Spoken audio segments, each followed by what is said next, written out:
Because it's a touring spot. అక్కడికి వెళ్ళినా ఉపయోగం ఉండదు. ఇంకో 2 రోజుల్లో రామసేతును కూల్చేస్తున్నారు. వెంటనే మనం ఆ సీక్రెట్ టన్నల్ని కనిపెట్టాలి.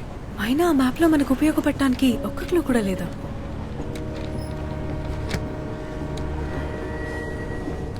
ఇదేదో జంతువులానో రాక్షసుడి మొహంలానో కనిపిస్తుంది. ఏదైనా చూపించండి. ఇది నాకు మొదలయ్యేలా అనిపిస్తుందే. ముతలయ్య ఆ, అంటే అతను మీ బంధువు అవుతాడా? కామెడీ చేస్తారేంటి సార్? మొదలై అంటే కోకడై కోకడై. Oh, yes. ఇది మొసలి మొహంలానే ఉంది. ఏపీ ఇక్కడ దగ్గరలో క్రోకడైల్స్ ఏమైనా ఉన్నాయా? శ్రీలంకలో ఉన్నాయని విన్నా, నూరేలియాలో ఉన్నాయని ఎప్పుడు వినలా. ఇక్కడ నూరేలియాలో ఏమైనా లేక్ గానీ రివర్ గానీ ఉన్నాయా? లేకు రివర్ అంటే వాటర్ ఫాల్ ఉందిగా, రావణి ఎల్లా. అక్కడ రావణాసుని కూర్చొని వీణ వాయించేవాడంట.